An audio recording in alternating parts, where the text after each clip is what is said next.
ninyo na hindi ako maaaring magbili ng anumang bagay na pinaghirapan ninyo. Alam namin yun, Chong.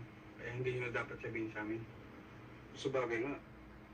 Hindi ko konting ko kung napupun sa akin bago natin nabili yung lupa na yan.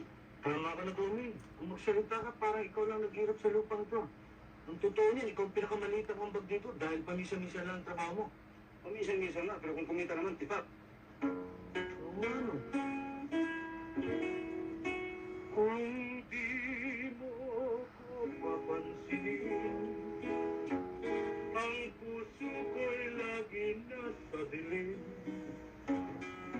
At kung wala ka ng patingin, ang mata ko'y maduduling. Chong, ito ka, oh. Baka naabala kita? Hindi. Kukwentuhan namin kami na, Chong. Hindi kailangan ka ba? Wala. Makikibalita lang sana ako sa nangyari kanina. Ha? Ano nangyari?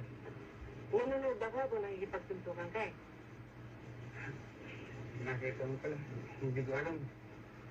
Nakakaya naman siya. Baka sabihin mo na lamang eh. Talagang pasagulero ako. Hindi naman. Kasi alam ko ang dahilan eh.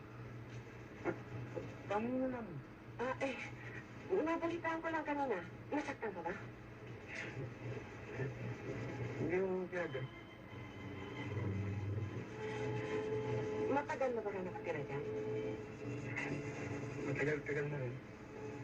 Saan kayo dati nakatira? Sa Tindog. Doon kami lumaki. Yung dalawang kasama mo dyan, kapatid mo sila? Sino si Domi at si Teban? Hindi. Pare-pareho lang kami palaki ni Chong.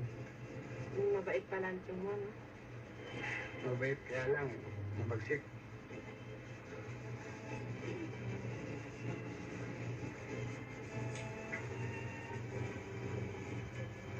O baka nainis ka na sa akin? Ha? Ba't ako mainis sa'yo? Kasi marami akong tinatanong eh. Baka sabihin mo, chismosa ako. Ba't ko nang sasabihin sa'yo yun? Pero, alam mo, nung nakitang makita, kala ko suplada ka eh.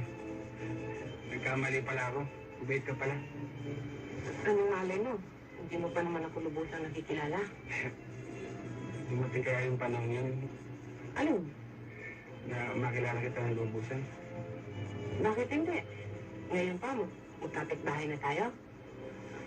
Sige, papanik na muna ako. Nalam ko lang kung nasaktan ka eh. Salamat ma, naalala mo ako. Sige ha. Sige.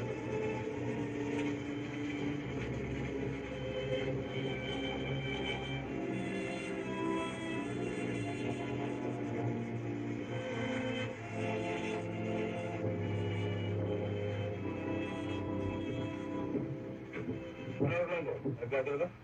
Ha? Anong nagaglabo? Pati ba naman kami gusto mo pang libangin? Ako eh. Wala na ba namin? Ano ko na?